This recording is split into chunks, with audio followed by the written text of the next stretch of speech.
Night 2. A dinner line that hasn't moved in 40 minutes. 11 months of saving.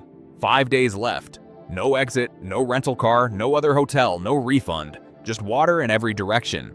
And the slow realization that you picked this ship yourself. Here's the part that should worry you. Most of these are still selling right now, at prices that look like a steal. And the reason they look like a steal is exactly why they're on this list. Stay with me, because by number 1, I'm going to show you the single question that separates the ships that fail people from the ones that don't. And once you hear it, you'll never book blind again. Number 12. Enchantment of the Seas. Royal Caribbean. You board expecting the Royal Caribbean machine. Polished, energetic, everything running on rails. And in fairness, the bones are fine. The crew is good. The cruise happens. But this hull has been in the water a long time, and it shows in the places you actually live. The cabin that feels like a college dorm with a porthole. The entertainment lineup that runs out of ideas by day 3. The flat energy in public rooms that were designed for a different era of cruising.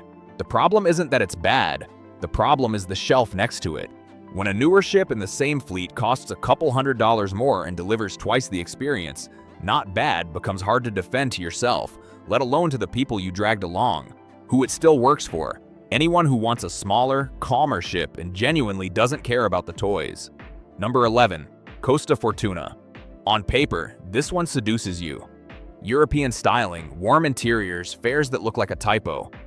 For a budget traveler comparing spreadsheets at midnight, it's an easy yes. Then you're aboard, and the gap opens. Food that's excellent one night and forgettable the next 3. Housekeeping that's fine on deck 8 and questionable on deck 5. Announcements in 5 languages where yours arrives 4th, thinner each time. Individually, none of that ruins a vacation. Stacked across 7 days, it turns a holiday into something you manage. That's the whole story behind the soft bookings. People don't come home furious. They come home shrugging. And a shrug doesn't generate a rebooking. Who it still works for. Price-first cruisers who treat the ship as a hotel between ports. Number 10. Carnival Paradise. Paradise sells one thing loudly, cheap, and it delivers on that. This is often the least expensive way to get a balcony and a sunset in the Caribbean, which is exactly why first-timers keep clicking it. The trouble starts around lunchtime on day 2, when you realize you've already done the loop. Same handful of dining rooms, same deck, same show rotation. The ship is small and it's old, and neither of those is a crime. But modern cruisers arrive expecting variety, and Paradise runs out of it early. So the excitement curve peaks fast and then flattens. And every year, the gap between this and a ship costing $80 more per person gets wider and harder to ignore. Who it still works for. A cheap long weekend where the pool and a drink package are the entire plan. Number 9. MSC Lirica. Here's a ship that sounds like the antidote to everything people complain about. Small, quiet, no 6,000-person crush at the gangway. On a spec sheet that reads as intimate. In practice, intimate has a floor. The entertainment is thin. The dining variety is a short list you'll have memorized by Tuesday. And a ship without much to do stops feeling peaceful somewhere around the 3rd afternoon and starts feeling like a waiting room with a nice view. That's the trap. People book Lirica reacting against megaships, then discover they wanted the crowd's side effects. The choice, the options, the sense that something's happening. More than they wanted the calm. Who it still works for. Port-heavy itineraries where the ship is just transport and a bed. Number 8. MSC Euribia. This one breaks the pattern because Euribia isn't old, it's new, it's genuinely beautiful, and the design is the kind that makes you photograph a stairwell. But new doesn't mean smooth. The recurring complaint isn't the hardware, it's the flow. Bottlenecks in the spots that matter, dining venues with waits that make you reconsider dinner entirely, service that's warm at one bar and absent at the next. It's a gorgeous ship that occasionally can't move its own passengers around. And here's the cruel math of a beautiful ship.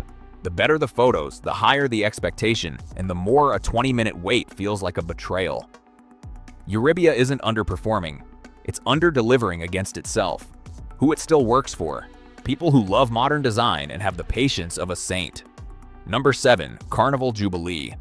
Jubilee is enormous, loud, and stuffed with attractions. It should be an obvious win. Instead, it's become the poster child for a question the industry doesn't love.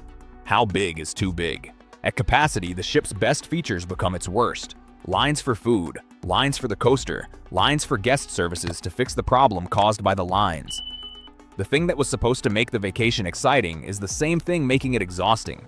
You spend the week queuing for fun instead of having it. Add inconsistent food feedback on top, and you get a ship that photographs like a theme park and sails like a busy airport during peak weeks. Who it still works for? High-energy travelers on an off-peak sailing who thrive in chaos. Number 6. Sun Princess. Princess marketed Sun Princess as a generational leap, and structurally it is. The spaces are ambitious in a way the industry hadn't tried, which is exactly why the reports sting. Crowding in the places that funnel everyone at once. Dining waits on a ship whose whole pitch was elevated dining. Operational wrinkles that read less like a flagship and more like a very expensive rehearsal. None of this makes it a bad ship. It makes it an unfinished one. A work in progress you're paying full price to beta test.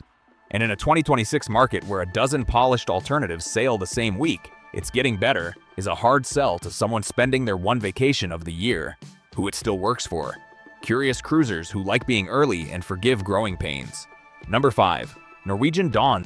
Dawn's problem is the least dramatic on this list, which is precisely what makes it fatal. Nothing is wrong, and nothing is right. The cabins have aged. The food has drifted from surprisingly good to its food. The layout is familiar in the way an old hotel is familiar. There's no scandal here, no viral complaint, just a slow slide from reliable to average. But average doesn't survive contact with 2026. People aren't booking cruises to be adequately accommodated. They're booking them to come home with something to talk about. Dawn sends you home with a tan and nothing else. Who it still works for? No frills, repeat cruisers who want a quiet ship and a good itinerary. Number 4. Explorer of the Seas. Royal Caribbean Explorer suffers from being related to better ships. On its own, it's a competent, entertaining vessel with a layout people know by heart. Sitting in a fleet brochure next to Royal's newest hardware, it looks like a photo from 2007. Passengers describe crowded public areas, a features list that's missing everything the ads have trained them to want, and shows that are perfectly fine right up until you compare them. The experience isn't disappointing on its own terms. It's disappointing on the brand's terms, which is worse because the brand is what sold you the ticket. That's a quiet kind of erosion. Nobody's angry. They just book the other one. Who it still works for? Brand loyalists who want the royal formula without the megaship crush. Number 3. Costa Smeralda. Smeralda looks like the future. Sleek, saturated with color, unapologetically European. In advertising, it reads as accessible luxury. On board, the most common complaint isn't about the ship at all. It's about the bill. Charges that appear without a clear explanation. Inclusions that turn out not to be. Service and communication that swing depending on where you are and who's working. For guests new to the line style, it can feel like a game with rules nobody handed you. And that's the real damage. You can forgive a mediocre dinner. It's much harder to forgive the feeling that you're being quietly upsold on your own vacation. Who it still works for? Travelers who know the line's culture and read the fine print for sport. Number 2. Norwegian Epic. Epic is the most interesting ship on this list, and interesting cuts both ways. The layout is genuinely unusual, deliberately so, and the cabins made design decisions that people are still arguing about years later.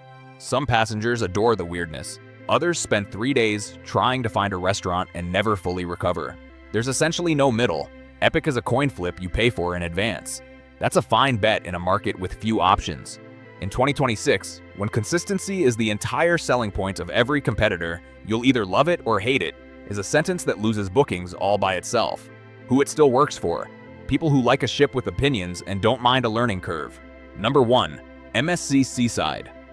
Number 1 isn't the worst ship in the water. It's the biggest drop from the top of the diving board. Seaside looks spectacular. Glass elevators over open ocean, a resort-shaped deck plan, the kind of profile that sells a cruise in one photograph. Then you sail. Service that's excellent at one venue and invisible at the next. Crowding that turns the best spaces into the most stressful ones. Maintenance and cleanliness notes that puncture the luxury feeling the design worked so hard to build. Expectation versus reality is the whole business of a cruise, and no ship in 2026 opens that gap wider. People board expecting a floating resort and disembark describing a very pretty ship that couldn't quite keep up with itself. Who it still works for? Almost anyone, if you sail off-peak and book with your eyes open. So here's the question I promised, the one that would have saved every passenger in this video. Not, is this ship good, but what is this ship the cheapest version of and why? Every failure on this list is a price gap someone didn't ask about. An old hull, an unfinished flagship, a fare that quietly buys you less. Which one surprised you, and would you still sail it? Tell me below and subscribe, because the next list might be the one that saves your vacation. If you enjoyed this video, don't forget to like and subscribe. Thanks for watching.